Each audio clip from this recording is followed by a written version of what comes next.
Quand les nouvelles s'affolent, Métropole fait le point. Le point tous les matins, à 8h, simultanément sur Radio et Télémétropole. Le point est une courtoisie de MSC Trading, Digicel et la Banque nationale de crédit, BNC. Madame, monsieur, bonjour. Bienvenue à la rubrique Le Point de Radio et Télémétropole. Nous allons parler aujourd'hui de deux choses. Dans un premier temps, on parlera de la mort du président René Préval et aussi de la mort de notre collaborateur Diodams. Pour en parler, on a avec nous sur le plateau le professeur, l'ancien Premier ministre Jacques-Édouard Alexis, le journaliste et aujourd'hui homme politique Clarence Renoir avec nous. Et dans un second temps, on parlera des résultats obtenus dans le cadre des recherches réalisées par l'OBMEC. Professeur Jacques-Édouard Alexis, bonjour, bienvenue. Merci d'accepter d'être avec nous ce matin à Métropole. Bonjour, je suis très heureux d'être à Radio Métropole et à Télévision Métropole, à Télémétropole, en cette occasion pour parler à la fois, comme vous venez de le dire, d'une part de la mort du président Préval et de l'Observatoire binational sur la migration, l'environnement, l'éducation et le commerce. C'est ça. Merci, professeur. Clarence Renoir, bonjour. Merci d'accepter de répondre à quelques-unes de mes questions ce matin. Alors, c'est avec plaisir, Wendell, merci. Et aussi de pouvoir parler et surtout de pouvoir partager un plateau de télévision avec le professeur Jacques-Édouard Alexis et quelqu'un pour qui on a beaucoup de respect. Plaisir et honneur. Honneur, tout à fait. D'accord. Alors, le président Préval d'abord, vous avez été surpris d'apprendre la nouvelle, professeur? Effectivement, c'est avec consternation que j'ai appris la nouvelle de mon ancien président, le président Préval, que j'ai accompagné en deux occasions, comme Premier ministre et comme ministre. Et j'étais à un restaurant au bas de la ville, alors que je déjeunais. C'est à ce moment-là que le journaliste Robertson Alphonse est venu me voir. C'est lui qui m'a annoncé cette triste nouvelle. Donc, inutile en fait de vous dire que j'ai été consterné, comme je viens de le dire tout à l'heure, par l'annonce de cette nouvelle, parce que je ne savais pas que le président Préval était malade et pour aller jusqu'à la mort. Et vous avez appris la nouvelle comment, Clarence? À la radio. J'écoutais la radio et aussi sur les réseaux sociaux. Quand on m'a appelé pour me dire ça, j'ai tout de suite branché une station de radio, je ne me souviens plus laquelle. J'ai entendu ça, je ne pouvais pas croire. Et ensuite, j'ai vérifié auprès de quelques personnes qui ont confirmé la nouvelle. Effectivement, on ne savait pas qu'il était malade. Moi, je l'avais croisé de loin le 7 février dernier à l'investiture du président Jovenel Moïse. Il était au Palais National, je l'ai vu passer en bonne compagnie. Son épouse était avec lui, ses agents de sécurité aussi. Et j'étais là, je l'ai vu passer. Il avait la forme, quoi. Oui, tout à fait. Moi, j'étais en mission à l'étranger et je regardais l'investiture à la télévision du nouveau président Jovenel Moïse. Et c'est à ce moment-là que j'ai vu le président Préval présent à cette investiture en compagnie de son épouse. Donc, il me paraissait en forme. Dites-nous, messieurs, le président Préval est présenté comme un exemple de l'humilité et de simplicité. Vous partagez ce point de vue, cette opinion, professeur? Je pense que ce n'est pas un homme compliqué. C'est un homme qui a voulu toujours se faire humble, modeste. Et donc, il n'a pas cherché à se présenter comme quelqu'un qui arrive au pouvoir, comme un parvenu au pouvoir. Donc, c'est quelqu'un qui est resté lui-même. D'après, en fait, ses amis ont toujours dit « Ah, c'est Irénée ». Donc, il est comme ça, il est comme il a vécu. Donc, il est mort comme il a vécu. Il est mort comme il a vécu. Clarence, en tant que journaliste, je n'ose pas dire en tant qu'ancien journaliste, qu'est-ce que vous retenez comme souvenir de la pratique du métier, évidemment, avec le président Préval? C'est un homme difficile à interroger, d'abord. S'il ne veut pas, personne ne peut lui arracher un témoignage, un mot, une expression, une opinion. Il est très hermétique. C'est le moins qu'on puisse dire comme journaliste, parce que le journaliste a besoin de quelqu'un qui parle, qui puisse dire quelque chose, une phrase, mais pas lui. Il avait la formule, par contre, des petites phrases, des petits mots choquants ou des petites formules comme Najib Sorti ou bien ou encore Passé Pram ou bien Al-Taba, etc.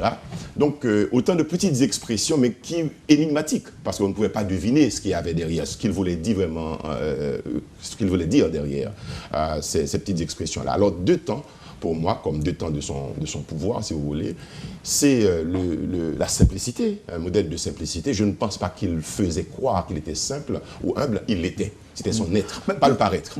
Mais pourquoi, Clarence, excusez-moi de vous interrompre, pourquoi les petites phrases, les phrases laconiques, succinctes, évocatrices de certaines choses, évidemment, retiennent beaucoup plus l'attention que certaines choses, certaines phrases profondes prononcé par René Préval. Un bon exemple rapide. René Préval, à la tribune des Nations Unies, lors de son premier mandat, dit « À quoi bon monter sur Mars s'il y a tant de gens qui meurent de faim sur notre planète ?» Même pas jamais en Haïti, vous commenter ces phrases. Alors que, selon certains observateurs, c'était quand même profond. C'était très profond. Pour qui ça a obligé de monter sur Mars, alors qu'il y a tellement de monde qui a mouru grand goût? Bon, écoutez, à mon avis, c'était à la presse de reprendre aussi. C'était soit à la presse de reprendre cette phrase. Non, à l'époque, on avait repris ça. Et, mais pas suffisamment. Pas suffisamment, et on a pratiquement oublié. Mais la deuxième chose que je vais dire, c'est pour vous montrer son côté fermé, hermétique. Il pouvait sortir une phrase et après se replier, si vous voulez. C'est que Préval avait un horreur, je dirais quelque part, ou une certaine peur de la communication. Pour lui, toute communication trop poussée pourrait être perçu comme de la propagande. Il avait horreur de ça. Ça, c'est le témoignage que je voudrais faire dans un deuxième temps des relations que j'ai eues avec lui comme président de la République. En 1996, l'homme des petites formules, des petites phrases, etc. Et puis en 2006, quand je l'ai rencontré de plus près pour lui parler, parce que j'avais effectué un voyage pour l'agence France Presse avec lui en Argentine, Brésil, au Chili, la tournée ABC et avant son investiture. Et là, je l'ai approché et j'ai compris que c'est quelqu'un qui avait vraiment peur de la propagande, être perçu comme quelqu'un qui faisait de l'autopromotion, qui racontait tout ce qu'il faisait. Souvenez-vous-en, après sa sortie du pouvoir en 2011, qu'est-ce qui s'est passé? Toutes les inaugurations qui ont été faites, des routes, des trucs, c'était Préval. Mais il n'en parlait pas. Il voulait garder ça. Il a dit, écoutez, moi, la propagande, j'en ai un peu peur. Voilà. Les petites phrases, il y a de ces petites phrases qu'il a toujours récusées. Moi, il a eu à me dire que jamais il n'a eu à prononcer de tels mots. Je n'étais pas présent, donc je ne peux pas dire, je ne peux pas témoigner qu'il les avait prononcés. Mais il m'a dit qu'il nageait pour sortir. Il m'a dit qu'il n'a jamais répété. Je ne sais pas où les gens en fait ont pu trouver, je dirais, cette déclaration. Lui, il ne l'a jamais fait. Mais quand même, il a dit... Passez chercher. Passez chercher. Non, mais il y a aussi une autre phrase du président Préval. Souffrez un peu, Clarence, on va parler de Dieu Damascène et tout à l'heure. Le président Préval a eu aussi à dire que notre Constitution est source d'instabilité. Oui. Les politiciens ont utilisé cette phrase contre le président. Est-ce que vous pensez que, en dépit de ce que l'on pourrait dire de bon ou de mal ou de mauvais du président Préval, et que la politique haïtienne l'a aussi détruit? Est-ce qu'on peut le dire ainsi? Moi, je ne dirais pas comme ça. Si vous permettez, je prends la question parce qu'il lui était trop proche peut-être pour parler. Mais en tant que journaliste, la politique ne pardonne pas. Les petites phrases ou les phrases, les idées. Moi, je n'ai jamais entendu, par exemple, un candidat dire du bien du programme de notre candidat. Il trouvera toujours à en redire. Parce qu'il fait sa promotion. Parce que ça ne pardonne pas. Ça ne pardonne pas. Donc, quand Préval a dit, le président Préval a dit effectivement la Constitution était source d'instabilité dans le pays, on savait qu'il avait raison, mais on ne pouvait pas à ce moment-là lui donner raison. Ça aurait été lui donner un cadeau politique. C'est la politique, mais tout le monde est au courant. Et après lui, on répète aujourd'hui que la Constitution est effectivement source de problèmes. Je crois que c'est ça qu'il faut comprendre. Et il avait un franc-parler. C'était son franc-parler. Donc il l'avait dit. Peut-être qu'à ce moment-là, on le soupçonnait de vouloir remanier la Constitution à son avantage pour se perpétuer. En tout cas, un auditeur nous rappelle qu'il a eu à tenir cette parole. Najib Sorti. Oui, alors votre réaction est... Bon, ce que lui il a voulu dire, à mon avis, c'est comme toute œuvre humaine, la Constitution n'était pas parfaite et qu'à un certain moment, il pouvait être l'objet d'amendements, de modifications. Donc, et aujourd'hui, c'est ce que, comme vous l'avez dit, on répète à l'unisson que cette Constitution, non seulement elle a besoin d'amendements, elle a besoin d'être réformée. Il y a d'autres personnes qui pensent, il y a des personnes qui pensent qu'on a besoin d'une nouvelle Constitution. C'est une réalité. René avait vu ça très vite, lui. Donc peut-être que, comme il était à un certain moment avec le docteur Louis Roy dans un groupe qui défendait, qui supportait cette Constitution. Ça, c'était avant 87. Avant 87. Bien sûr. Donc peut-être qu'à ce moment-là, on a voulu opposer ces deux positions, en fait, qu'il a eu à avoir. Alors, une dernière question sur Préval, sur le président René Préval. C'est un commentaire fait par un diplomate en poste en Haïti. C'était sur Métropole. Il s'agit de Ricardo Saint-Enfus, qui avait affirmé haut et fort que le président Préval est le plus brillant des politiciens qu'Haïti ait connu. Je laisse parler Jacques-Edouard Alexis, j'ai mon opinion aussi là-dessus, bien sûr. Bon, je pense que le président Préval s'est montré un politicien, je dirais, pragmatique. Moi, je disais un tacticien politique. Bon, pragmatique, il est peut-être, dans le bon sens du terme, hein, il s'est montré opportuniste. À mon avis, c'est ça la grande réalité. Ça ne veut pas dire qu'il n'ait pas commis des erreurs, à mon avis. Donc, mais qui n'a pas commis d'erreurs dans sa vie? Donc je suppose qu'il faut laisser aux écrivains, aux historiens, le soin et le temps d'étudier cette partie de l'histoire haïtienne. Donc là, les présidences du président Préval, et pour essayer de restituer aux générations à venir, les générations montantes, le bilan des résultats, je dirais, de la gestion du pays par le président Préval. Mais il est peut-être trop tôt pour avoir une idée arrêtée, à mon avis, sur... Et surtout objective, dépassionnée. Objective, tout à fait. Moi, vous avez parfaitement raison. Et il faut avoir le courage de dire les choses aussi. Je ne suis pas tenu par, je dirais, un langage politique pour ne pas dire ce que je pense. Monsieur René Préval est l'homme politique, l'homme H, qui a dirigé le pays pendant plus longtemps que n'importe quel autre homme politique après Duvalier. Il faut le regarder comme ça. Deux mandats. Et même, je dirais, il a été, c'est le nom politique de ces 30 dernières années. Avant même la chute de Duvalier, c'est quelqu'un qui a travaillé à la chute de Duvalier. Il était présent dans les coulisses, on ne le connaissait pas, on ne le savait pas, mais si vous lisez son œuvre, même orale, je dirais, vous saurez que Préval, dans sa boulangerie, avec sa boulangerie, il faisait de la politique. Il était toujours là, quelque part. Mais sournois, comme il est, un peu réservé, timide, mais fin tacticien politique dans ce qu'il faisait. Donc, c'est quelqu'un qui a une longue vie politique au cours de ces 30 dernières années et au-delà de sa présidence, de ces deux présidences, qu'il a eu, je dirais, la stratégie, on peut dire ça comme ça, de terminer ses mandats, malgré les soubresauts, les crises qu'il a connues, qu'il a traversées. Si tu permets que je termine rapidement. Mais je crois aussi qu'on doit faire un bilan pour un homme qui a fait 2 mandats et qui a autant duré, et après qui a voulu installer d'autres présidents, qui a été conseiller d'autres présidents aussi. Qu'est-ce qu'il a réalisé, au fond? À part le maillage routier qui était son œuvre financée par l'Union européenne, il a voulu faire des routes, c'est l'agronome qu'il est, il pense que les routes, etc. Mais qu'est-ce que Préval a réalisé en termes de témoignage de ces 2 ans et les crises que le pays continue à avoir après Préval? Donc il faut effectivement le temps. Moi je pose des questions, je ne juge pas.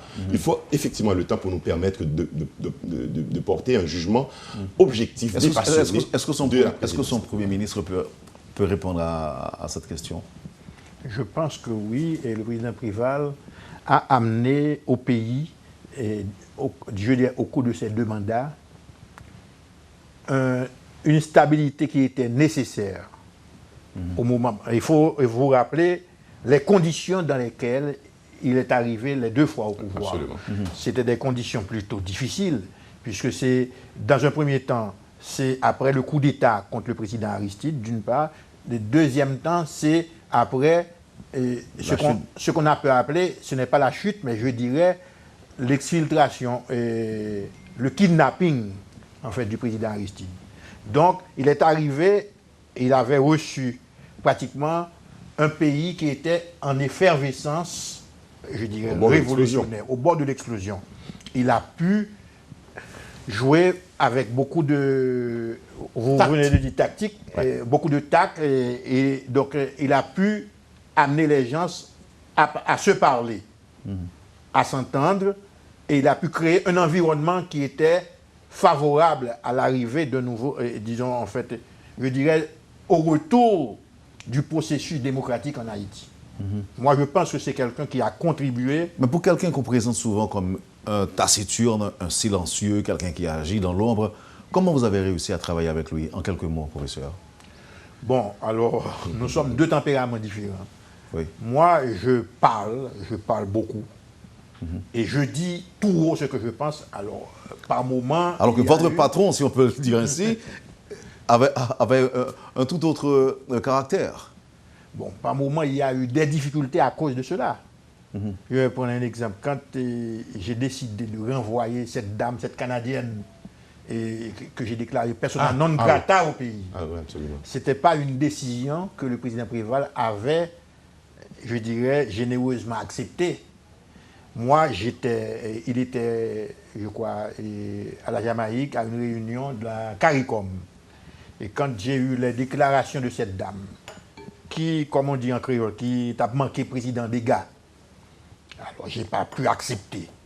Et peu à peu accepter, j'ai appelé l'ambassadeur américain, j'ai appelé l'ambassadeur canadien, et je leur ai donné, avec une note écrite, 48 heures pour le départ, en fait, de cette dame. Et elle n'a pas passé 24 heures au pays. Alors, pour moi, il y a des moments où on ne doit pas être recherché, je dirais, on est à droite ou on est à gauche. On doit assumer ses responsabilités. C'est ainsi que je comprends. Mais, à mon avis, le président Préval a été, je ne dirais pas un excellent président, mais il a fait son travail de président au pays et il mérite de la patrie. Et c'est ce que vous allez probablement en fait reconnaître au moment de ses obsèques. Parce que c'est toute la nation haïtienne qui s'est sentie orpheline de cette mort du président Préval. Oui, vous avez raison. Si je voulais que j'ajoute quelque chose en une minute, c'est quelqu'un qui s'est fait beaucoup plus aimer que haïr, comme d'autres présidents. René, effectivement, il passait bien. Il était humble, il conduisait son véhicule lui-même. Il n'y avait pas de grand cortège. Parfois, il faisait de la circulation aussi. Il faisait de la circulation. Il faisait quoi encore mais il n'était pas un jouisseur. Tout le monde on ne le connaissait pas comme un jouisseur. Il était proche des gens. Il y a plein d'anecdotes autour de lui. Et après son mandat, il a fait la queue à l'aéroport, on l'a vu. Voilà, on a montré cette sagesse, cette grande sagesse de lui. Donc c'est quelqu'un qui, effectivement, reste dans la mémoire des gens comme un président, pas comme les autres. Voilà. Mais il y a des reproches aussi qui sont adressés à M. Préval. Par exemple, le kidnapping, tout ça. Mais c'est pas lui le kidnapping. Il n'a pas dirigé avec fermeté. Et on le présente aussi comme un populiste. Il n'était pas populiste Non, je ne dirais pas ça, si vous permettez. J'ai un petit fait à raconter. Je rencontrais le président Préval avec sa fille, Patricia Préval. On était 3 ce jour-là. Il m'avait demandé d'écrire pour lui, de faire pour lui une annonce, une sorte de spot, un message plutôt, pour être précis, après la catastrophe des Gonaïves en 2008. Et on se rencontre à 3. Et ensuite, la fille de Préval dit « Papa, voici Clarence est là, il est communicateur, il est journaliste. Et tu dois me dire pourquoi tu ne veux pas faire de la communication. » Et puis, j'ai dit « Mais président Préval, Patricia a raison, sa fille. Parce que si vous faites des choses, il faut les montrer, il faut les dire. » Il dit « Écoutez, vous savez, moi, la communication, non. Je ne fais pas ça. On va croire que je fais de la propagande. » Il avait peur de ça, d'être vu comme quelqu'un qui, comme je le disais tout à l'heure, s'auto-félicitait. Il de la personnalité. Il n'avait pas de la personnalité du tout. Donc, oui, en gros, je crois qu'il a fait des choses. Et il faut avoir cette distance et aussi le courage de dire que, mais en termes d'œuvre, écoutez, on peut dire tout ce qu'on veut. L'aéroport de Port-au-Prince aujourd'hui, l'aéroport Toussaint Louverture, mais il fut un temps, c'était l'aéroport de François Duvalier. Ben, il l'a fait, il a construit des choses. Et c'est peut-être pas dans le style de René Préval, Mais il manque ça, parce que qu'est-ce que le peuple retient, qu'est-ce qu'un pays retient d'un chef d'État? Ce n'est pas quelqu'un, oui, qui était un pacificateur quelque part, qui n'a pas voulu envenimer les crises, mais quand même, il faut laisser ses traces après son passage, au moins pour laisser des souvenirs dans la tête des gens. Alors, le problème, c'est que l'émission, en grande partie, devait être consacrée à l'aube maître. Je vais me retirer très sagement. Et là, je suis déjà arrivé au terme de la première partie de l'émission, Clarence. Et là, je ne vais pas vous laisser partir, n'en déplaise à la programmation. Je ne vais pas vous laisser partir sans obtenir un petit mot sur Diodams. Oui. Et je pense que vous paraissez à l'aise pour vous prononcer en tant que journaliste sur le décès du président Préval. Évidemment aux côtés du professeur Alexis, qui était son premier ministre. Mais je ne sais pas si le professeur allait être aussi à l'aise que vous l'êtes pour parler de Diodams. Et on n'a jamais présenté le professeur Alexis comme musicien, comme mélomane. Peut-être, hein, vous ne savez pas. Je veux dire, on n'a jamais parlé de lui. Et c'est le cas, PM, c'est le cas. Vous étiez. Alors, vous m'offrez l'occasion, et pendant que nous parlons de la mort du président Préval, de saluer la mémoire de Diodams, que j'ai connu à travers Radio Métropole comme animateur, je dirais, de soirée ou bien animateur musical. C'est un animateur compas que j'aime beaucoup. Je suis vraiment quelqu'un qui s'intéresse à la musique locale, la musique haïtienne. Hier, par exemple, sur une chaîne de télévision, j'ai vu le Diaz des Jeunes, nouveau Diaz des Jeunes, se présenter. J'ai eu en mémoire Diodams, parce que Diodams, à l'arrivée de ce nouveau Diaz des Jeunes, Diodams a été un présentateur de la soirée, c'est vrai.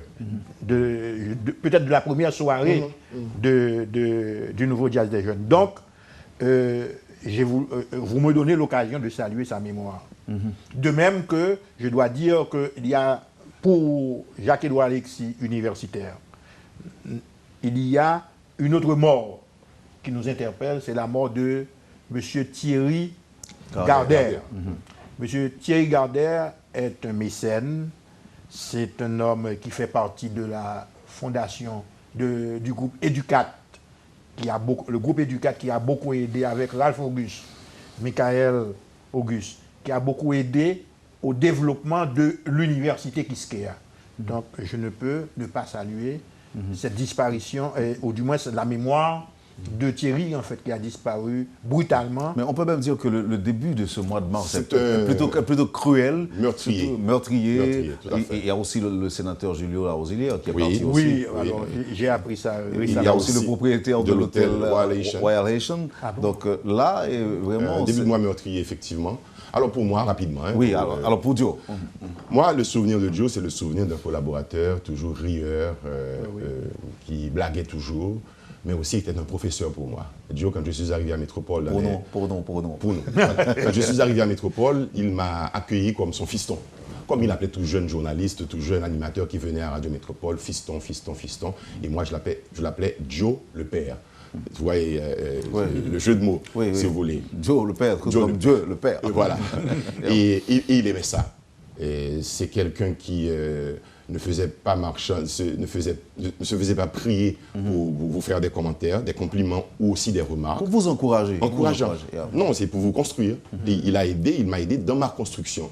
Joe pouvait vous dire, écoutez, ce matin vous avez dit quelque chose, je ne suis pas content, mais il pouvait vous dire aussi, je suis fier de mon fiston parce que vous avez fait telle chose et je trouve que c'est bien. C'est quelqu'un qui avait ce côté-là. La deuxième expérience que j'ai eue avec lui aussi, c'est dans le feuilleton de Sophia Désir, rédigé par Sophia Désir. VIP, Vanité, Intrigue, Passion, où Dio aussi avait de la classe. Et comme vous le disiez... Dans le rôle de Christian. Dans le rôle de Christian. Et c'est la classe. Dio, c'est quelqu'un qui avait un français châtié.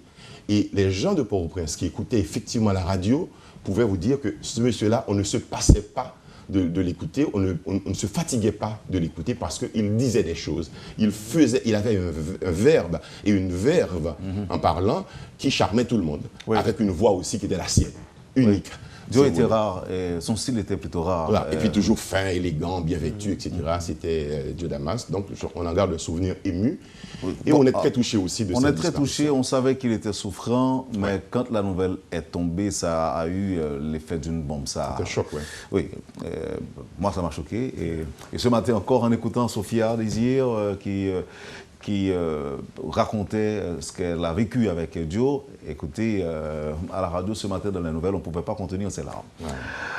Alors, merci Clarence. Merci Clarence. Le professeur va rester avec nous pour parler de l'OBMEC.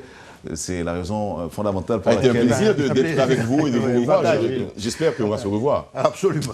Voilà, madame, monsieur, pour la première partie de la rubrique Le Point de Radio et Télémétropole. Clarence Renoir et le professeur Jacques-Édouard Alexis. On vous revient tout de suite après la pause. Le Point est une courtoisie de MSC Trading, Digicel et la Banque nationale de crédit BNC. Merci, madame, monsieur, de votre patience et de votre fidélité.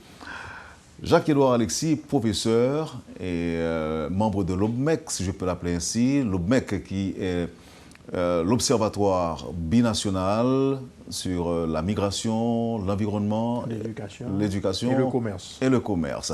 Donc vous êtes là avec nous ce matin pour nous parler de ces ateliers qui vont se tenir, un en République dominicaine et l'autre en Haïti, et pour discuter des recommandations produites par les chercheurs. Exactement. Vous faites partie de l'équipe.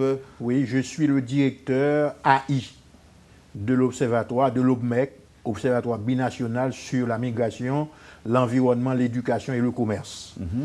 Et j'ai remplacé, je dirais, Madame Dr Rachel Doucette, qui en était la directrice, mais qui a dû partir, qui a dû laisser Haïti pour raison de santé et rentrer. Oui, je l'ai reçu à plusieurs reprises ici.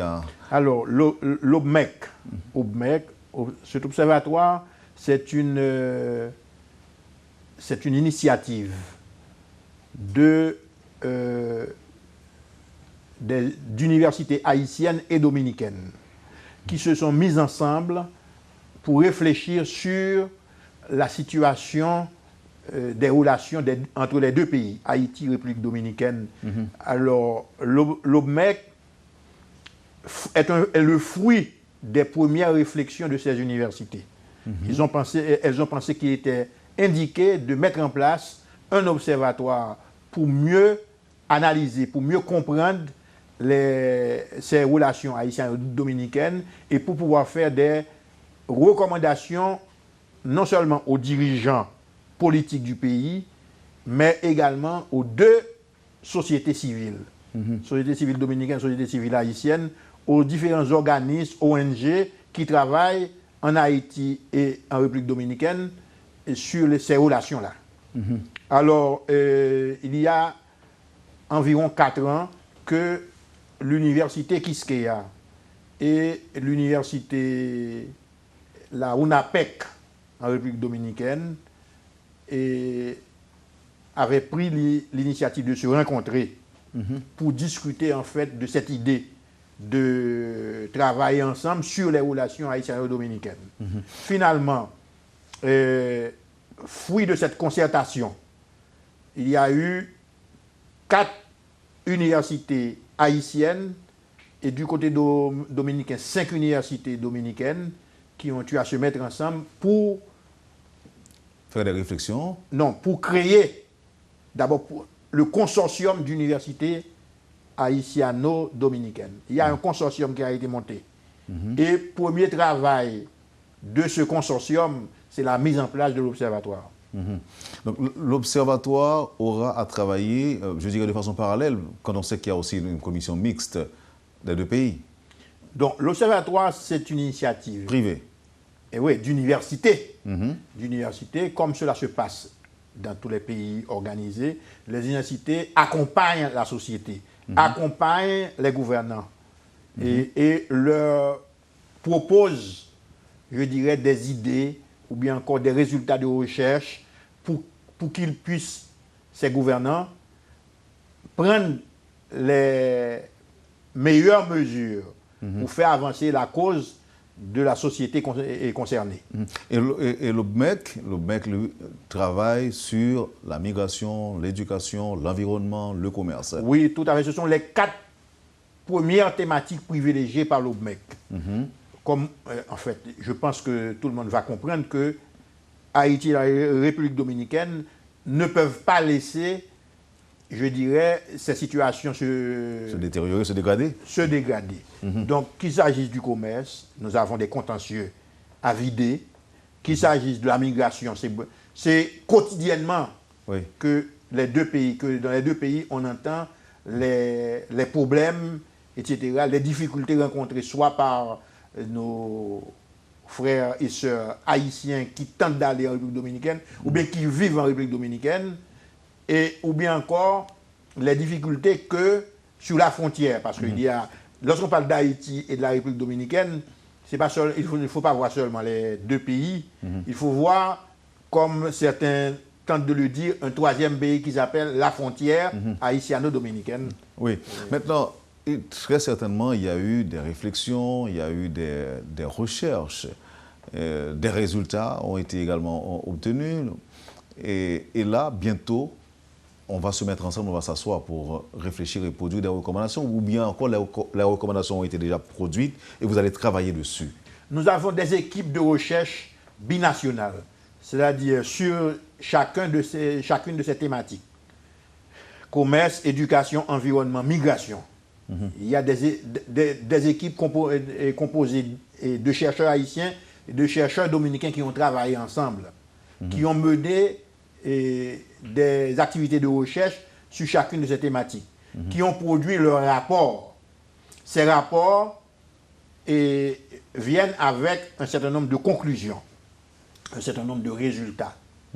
Et comme ce travail qui est réalisé par les universités ne concerne pas uniquement les chercheurs, les professeurs, ça concerne l'ensemble des deux sociétés, donc nous avons pensé qu'il était indiqué, nous avions prévu qu'il était indiqué de vulgariser l'ensemble de ces résultats. Nous avons commencé à avoir des ateliers, des séminaires sur ces résultats. Et il a été prévu dans le contrat que nous avons avec notre bailleur de fonds, parce que le bailleur de fonds, c'est l'Union européenne, la délégation de l'Union européenne en Haïti, et le bureau de l'ordonnateur national.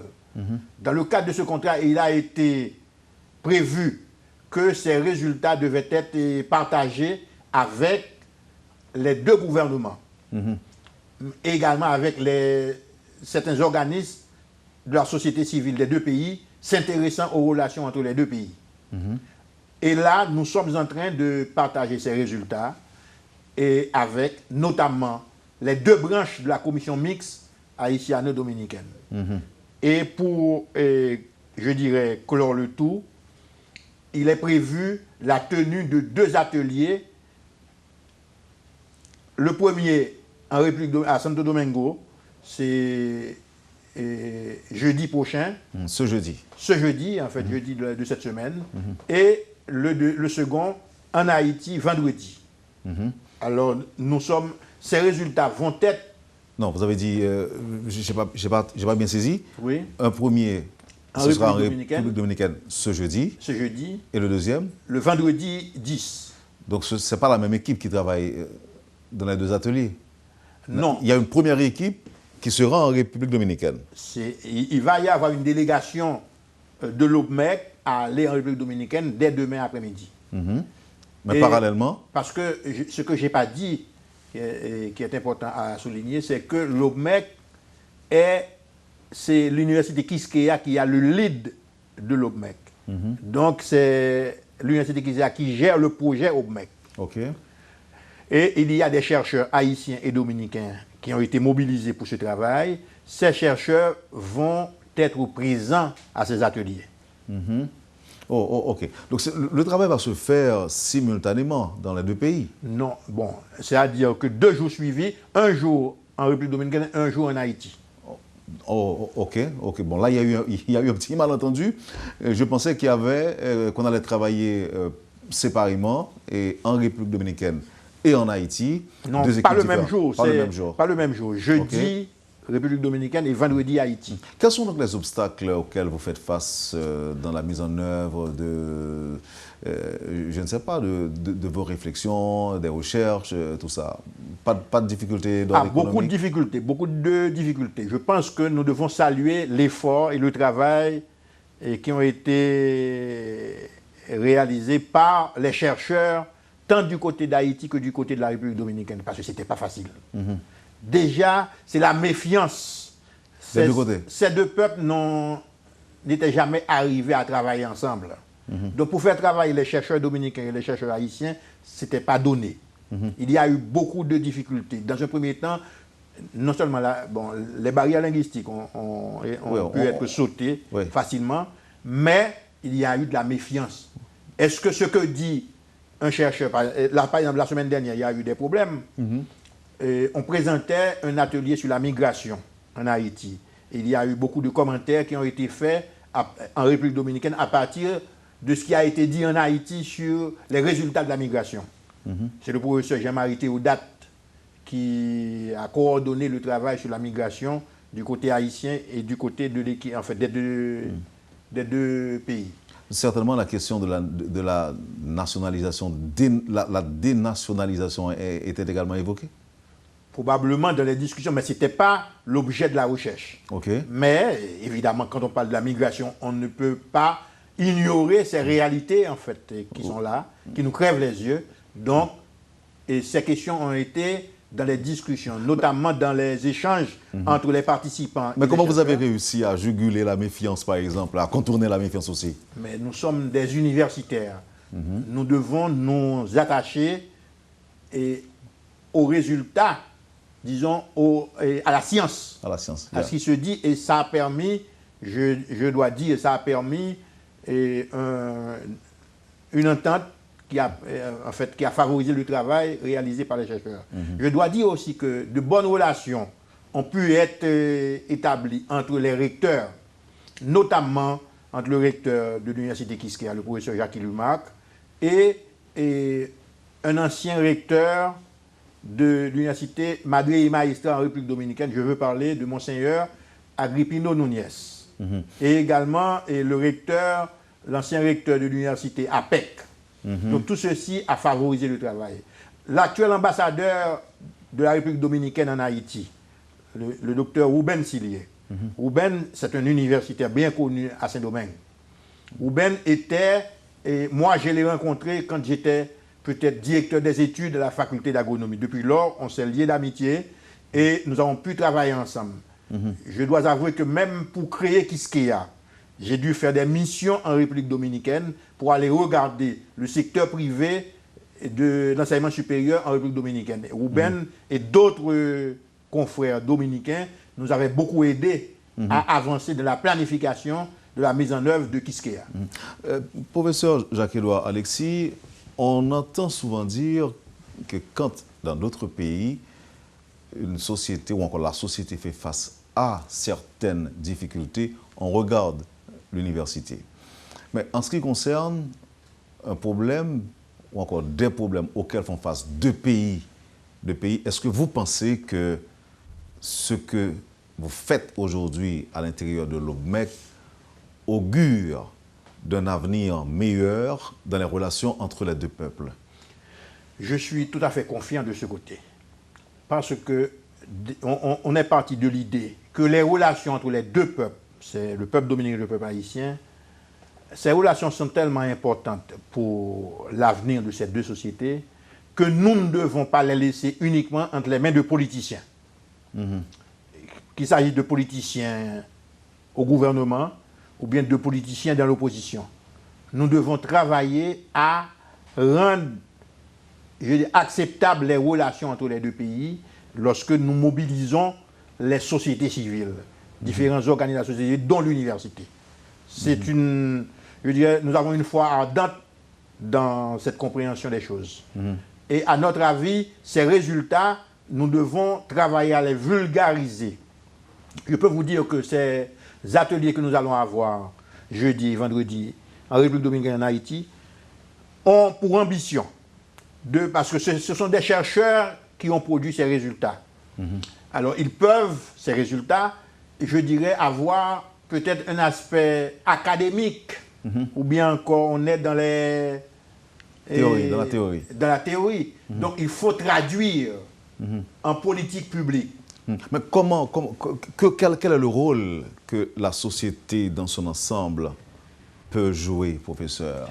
Le rôle, c'est... les chercheurs expliquent ce qu'ils ont trouvé, leur méthodologie, les résultats en fait qu'ils ont eus, et ces chercheurs font des recommandations. Et ces recommandations, nous devons les rendre à la portée, et je dirais, des sociétés civiles. Et à ce moment-là, nous induisons... Oui, mais nous savons aussi que ce sont les gouvernants qui doivent prendre certaines décisions. Non, les gouvernants doivent prendre des décisions, mais si on se mobilise pour que les gouvernements n'aillent pas dans des décisions qui sont contre les intérêts des deux peuples, donc on peut avoir satisfaction. De ce côté-là, nous avons, je dis, l'ambition de pouvoir, à travers cette mobilisation des sociétés civiles, des organismes de la société civile, nous avons l'ambition de pouvoir faire des recommandations acceptées par les gouvernants. Par exemple, sur les questions de commerce, les questions de migration, nous avons une situation d'étudiants haïtiens en République dominicaine, et d'étudiants qui partent pour aller étudier en République dominicaine. Nous devons nous devons rendre l'enseignement supérieur haïtien en mesure de recevoir plus d'étudiants. Il y a là un problème d'abord de capacité. Et puis de conditions de l'enseignement supérieur, conditions des enseignants, conditions des étudiants. Nous devons être capables d'offrir un minimum aux professeurs et aux étudiants pour que les étudiants au niveau du BS, au niveau du premier diplôme, du premier grade universitaire, ils n'aient pas ce besoin d'aller à l'étranger. Ce n'est pas seulement en République dominicaine, d'aller à l'étranger. Nous devons former nos jeunes au niveau de la licence en Haïti. Ça, c'est toute une politique, oui, professeur. Absolument, absolument. Donc, nous devons faire des recommandations aux gouvernants. Et en Haïti, nous devons le reconnaître, nous avons un retard extraordinaire à combler par rapport à la République dominicaine. Nous devons être conscients de ça. Mais après les recommandations, qu'est-ce qui va se passer? Après les recommandations, et ces recommandations qui sont étudiées, qui seront bonifiées, qui seront enrichies et à travers ces deux ateliers, ces recommandations vont être envoyées aux gouvernants. Et après? Au gouvernant maintenant. En termes de suivi, qu'est-ce qui va se passer? En termes de suivi. Est-ce que l'OBMEC va disparaître? Non, l'OBMEC ne va pas disparaître. Parce que l'OBMEC, ce n'est pas le produit de l'Union européenne, ce n'est pas le produit du financement du bon ou bien de l'Union européenne. L'OBMEC est, comme je l'ai dit, c'est le premier produit du consortium universitaire. Donc, nous sommes en train déjà de réfléchir à une deuxième phase de l'OBMEC. Par exemple, au niveau de l'université Quisqueya, il est question de créer une chaire d'études dominicaines à l'université Quisqueya, en Haïti. Moi, quand je vais à la chancellerie dominicaine, en République dominicaine, ce que j'ai constaté, c'est tous ceux et celles, d'abord, le département haïtien à la chancellerie dominicaine, c'est le deuxième département après celui des États-Unis. Oui. Et ceci s'explique? Parce que l'intérêt des relations... L'intérêt est énorme pour les Dominicains. Non, intérêt énorme. Vous avez le commerce, c'est extraordinaire. Ce que nous avons, les rentrées nettes de devises sur les deux pays. Rentrées nettes, c'est extraordinaire pour la République dominicaine. Et deuxièmement, ce que j'ai voulu dire, ce que nous avons constaté, c'est tous ceux et celles qui travaillent à ce département haïtien en République dominicaine. Ce sont des gens qui ont fait leur mémoire de fin d'études, de licence, sur Haïti, ou bien qui ont leur doctorat, leur PhD, ou bien qui ont un master où ils ont fait un mémoire sur Haïti. Donc, ils préparent ceux et celles qui doivent les aider à prendre des décisions sur Haïti. Ce que nous n'avons pas en Haïti. Maintenant, laissez-moi m'adresser à l'ancien Premier ministre. Pourquoi les Dominicains, à votre avis, accordent autant d'importance au dossier haïtien ou encore aux relations entre les deux peuples, alors que nous autres, ici en Haïti, nous avons l'impression qu'on n'accorde pas de l'importance à tout ça? Pourquoi? Qu'est-ce qui est arrivé? Bon, il faut aller à la base. À mon avis, qu'est-ce que nous avons eu comme je dirais, schéma politique. C'est la politique d'abord qu'il faut questionner, il faut interroger. En République dominicaine, vous arrivez, vous trouvez des partis politiques en République dominicaine. Des partis qui existent, et c'est là, c'est dans le laboratoire des partis qu'on commence à réfléchir sur ces relations entre Haïti et la République dominicaine. Ce qu'est en train de faire le président dominicain, c'est pas de son cru sur les relations haïtiennes et dominicaines, c'est quelque chose qui est figé en termes de réflexion depuis peut-être plus de 20 à 30 ans. Tous les gouvernements qui passent savent qu'il y a un comportement qu'ils doivent avoir vis-à-vis d'Haïti. Ce que nous n'avons pas fait, nous autres, nous improvisons. Absolument, c'est ça la grande réalité. Et c'est là le problème. Donc, il faut prendre les choses à la base. Rouben Silier, qui est ambassadeur ici, Rouben a été à l'INTEC, il a été à ce qu'on appelle le Flaxo. La Flaxo, la Facultad Latino-Americana de Ciencias Sociales. Rouben a fait beaucoup d'études sur Haïti. Et c'est pourquoi il est là. Bon, je vais vous donner... Je me rappelle quand il y a eu des problèmes sur la pâte de tomate. Les importateurs de la pâte de tomate en Haïti disaient que la pâte de tomate fabriquée localement n'était pas de qualité. Moi, j'étais jeune professeur à Damien, et j'ai pris un étudiant, je lui ai demandé de travailler sur cette problématique de la qualité des pâtes de tomate consommées en Haïti. Ce que nous avons pu remarquer à ce moment-là, c'est que les meilleures statistiques sur cette question, ce n'est pas au ministère du Commerce et de l'Industrie qu'on les a trouvées, c'est à un office que les Dominicains avaient monté chez eux, alors cet office avait une succursale en Haïti, c'était à l'ALU. C'est là qu'on a trouvé les meilleures statistiques sur le commerce des pâtes de tomates en Haïti. Donc, nous n'avons pas eu une approche scientifique de la gestion du pays. C'est ça, en fait, le grand problème. Donc, vous pensez qu'il y a possibilité de, disons, non seulement d'adresser, mais d'améliorer les choses entre Haïti et la République dominicaine? C'est 1000 fois sur le métier, même si, dans un premier temps, nous ne sommes pas compris. Oui, mais pour y arriver, professeur, tout le monde, en fait, chaque secteur, chaque parti doit jouer son rôle. Le gouvernement, la société civile, Absolument. Tout le monde doit s'y mettre. Par exemple, sur les questions de production, d'importation de produits dominicains en Haïti, la question de la qualité est une question fondamentale. Nous devons être capables, parce que je ne peux pas dire... Non, mais est-ce que vous allez adresser, est-ce que dans les recherches que vous effectuez à travers l'OBMEC, est-ce que cette problématique ce problème est aussi adressé? Absolument, parce que je vous ai parlé du commerce, qui est une des thématiques adressées. Donc, nous avons pu remarquer ce problème. Il y a des choses que nous importons de la République dominicaine, que nous pouvons produire chez nous, qui étaient produites chez nous. Mais malheureusement, les crises que nous avions connues... Nous en avons tellement connu. Donc, on fait qu'aujourd'hui, Haïti est tributaire de la République dominicaine pour avoir ces produits. Donc, nous devons remettre la population au travail, remettre le secteur rural, le secteur de la production paysanne.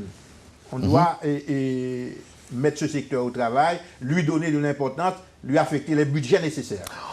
Merci, professeur Jacques-Édouard Alexis. Rapidement, on rappelle qu'il y a une délégation qui quitte Haïti cette semaine, demain, et qui doit se rendre en République dominicaine où se tiendra le premier atelier sur les recommandations des chercheurs sur le commerce, la migration, l'environnement et l'éducation. Alors que, parallèlement, en fait, vendredi, en Haïti, nous aurons également l'atelier, notre atelier propre ici, en Haïti.